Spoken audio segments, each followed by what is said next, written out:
Welcome to Random Movie Reviews. I'm Nathan, and today I'll be talking about Weapons.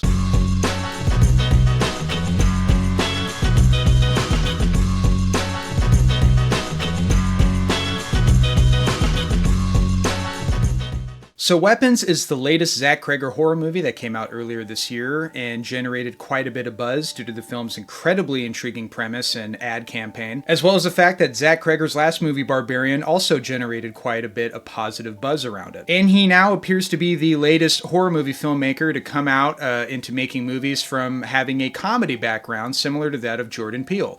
Of course, Zach Cregger is most famous for being on Whitest Kids You Know, one of my favorite shows growing up. And now he's really proven himself to be quite the original horror filmmaker. I have not seen Barbarian as of yet, but based on my enjoyment of Weapons alone, I definitely need to watch Barbarian because, oh my god, I absolutely loved this movie. Like a lot of people, I saw that trailer and I'm like, oh my god, this premise is crazy. A small town where one classroom full of kids all disappear into the night at the same time at 2:17 in the morning, all running in a very specific way with their arms spread out. And that's all the trailer said. We didn't get any information on it. It was one of the best trailers I've seen in quite some time because it does the thing that so many trailers don't do, which is give you the entire movie in the span of like 2 minutes. This trailer didn't do that, and it clearly worked because this movie was quite successful at the box office, and as well as it should be. And, you know, overall, this movie got pretty positive reviews from both critics and audiences, but nevertheless, when you have a horror movie this intriguing, especially with the trailer that compelling, there's always going to be some people that go in there with unreasonably high expectations, and the movie just cannot follow through with those expectations. And I was kind of surprised at the amount of reviews I saw of people saying, oh, this movie, the big explanation to the mystery and the big ending kind of ruined the movie for me, or it just wasn't really that good or original. And all I can say is I feel like I watched a completely different movie than a lot of those people. Obviously, you're entitled to your opinion, like or dislike whatever movie you want. But for me, I was, first of all, the structure of this movie is so brilliant. Basically, the way this movie is structured is we get 6 specific chapters in the film. Each chapter being the name of a specific character in the movie where we see certain plot information from their specific point of view. So each of the 6 chapters in this movie is essentially a puzzle piece that gives an overall explanation to what the mystery of this movie is, and just gives us a little bit more information. And because the movie is structured that way, where we're getting large chunks of time spent with these specific characters, you end up really liking these characters. They're all incredibly well written. All of the performances across the board are exceptional. Julia Garner, Josh Brolin, Benedict Wong, Alden Ehrenreich. One of the highlights of the movie is an actor that I've never seen before, playing a homeless person in this movie named James, played by Austin Abrams. We also have the child actor Carrie Christopher, who portrays Alex in this movie, the one kid in the classroom that didn't go missing, and his chapter is the most revealing in the movie. So that's a big part of what this movie is. It isn't just a horror movie, it's in large part a supernatural mystery movie with this incredibly intriguing premise that is split up into these 6 specific chapters. And because of that, the movie does a really good job of balancing tones, depending on what chapter we're in and which character's perspective we're looking at. There's different tones that happen throughout the movie, but it all works. There are moments where the movie is genuinely unnerving and unsettling and downright scary. I mean, there's a few jump scares in this movie that really got me, and I ended up laughing afterwards how effective they were.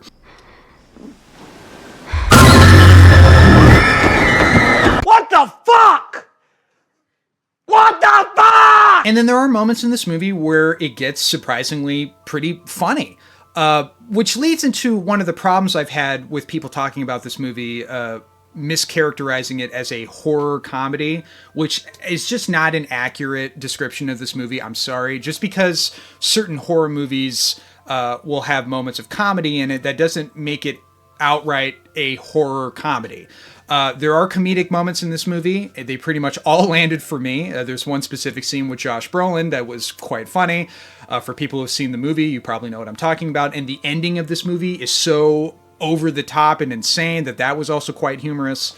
but it doesn't undercut the drama of the movie. It doesn't undercut the characters. It doesn't undercut the themes that can be interpreted in this movie. It's all incredibly well balanced, and that was probably the thing about this movie that really surprised me the most, was that it's a very fun movie. It's fun to watch, but when it gets serious, it gets serious. And a lot of that is highlighted in the final chapter before we get to the conclusion of this movie with Alex, where we see from his perspective, which basically explains to the audience what happened to this classroom of missing kids and how he plays a part in that. That part of the movie was genuinely kind of upsetting and unsettling and very dread-inducing. And then we get a super cathartic and, like I said, hilarious conclusion that totally worked for me because it was so bonkers and so unexpected that I was just delighted when I was watching that scene. And that's really refreshing for a movie, especially a horror movie, to come off as being fun to watch, because there's so many horror movies that, that have been coming out recently that take themselves so seriously, that are more depressing than they are scary.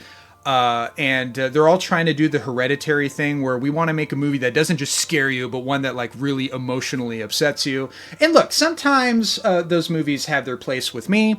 Sometimes I can be in the right mindset where I can appreciate those types of movies. But I just feel like there's just been so many of those horror movies that there's a lot of horror movies that have been coming out recently. Bring Her Back is the latest one, where I'm like, based on what I've heard about it, what I've seen about it, what I know about the premise of that movie, I'm just like, I don't know. I just don't think I would get a lot of enjoyment from that movie. And I know horror movies are supposed to be scary and upsetting in many ways, but one of the things that was so refreshing about Weapons was that, even though there are moments that are dread-inducing and kind of upsetting and unsettling, the movie also felt genuinely fun to watch. It's a fun movie. It's also a movie that's going to be quite rewarding on subsequent rewatches, because I can already tell it's going to be one of those movies where there's going to be stuff that I missed out on, and that when I see it, I'm going to be like, oh my God, I can't believe I missed that the first time. And I can already tell it's going to be one of those movies. So that's my spoiler-free description of the film. I'm going to get into spoilers, so warning from here on out. But yeah, if you don't want to see the spoiler part of this video, I highly recommend this movie for horror movie fans and for fans of just really original and intriguing cinema. I think all of the technical aspects of this movie are brilliant, with the exception of the fact that it does get kind of dark in some scenes, a little too dark, where it's kind of hard to tell what's going on. But outside of that, the cinematography is wonderful.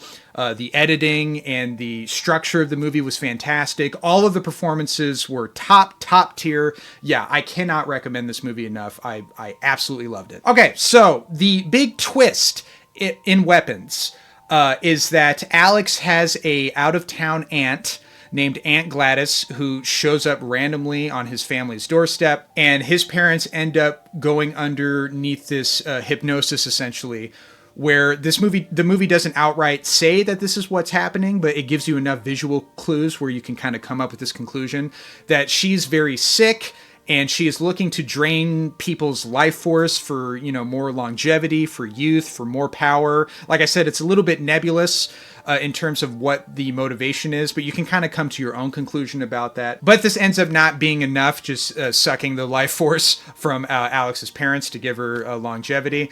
So she ends up forcing Alex to go to his class and getting an item from all of his classmates, bringing it back to the house so she can do her little witchcraft thing, which involves this specific branch that has a thorn on it where she bleeds on it. And she breaks it and throws it in a bowl of water, and she uses this witchcraft technique to send all of the children running to Alex's house and keeping them in the basement. And Alex has to feed them soup and look after them to keep them alive, essentially, because they're completely like comatose and they don't move. And so she's doing this for her own personal gain. That's the big twist in this movie that some people did not like or thought was like too predictable or something like that.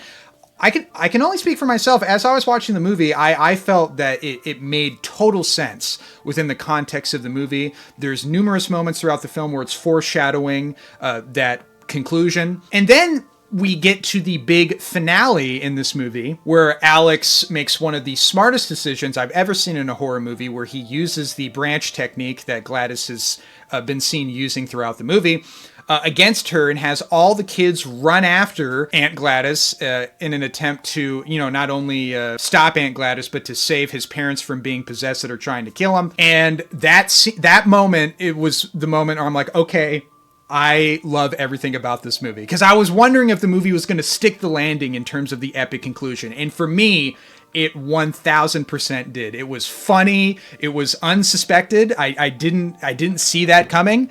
And it's genuinely cathartic seeing these kids rip this evil old lady to shreds. It's so over the top and violent. It just totally worked for me. The movie as a whole is just so original and unique. I can't really think of that many horror movies or mystery movies to compare it to. And it's always refreshing to watch an original movie that's not based on a well-known IP, like a superhero movie or some sort of legacy sequel, even though some of those movies can end up good.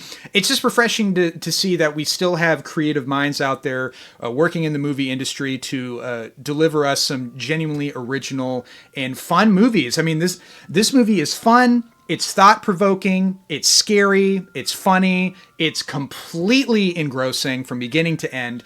A total crowd pleaser for me. I absolutely loved it, and I can already tell it's going to be one of those movies where the more I revisit it, the more I'm going to end up loving it. So yeah, that's my thoughts on Weapons. I didn't get into every aspect of this movie because I still want people to watch this movie and be surprised with certain segments that happen throughout the film.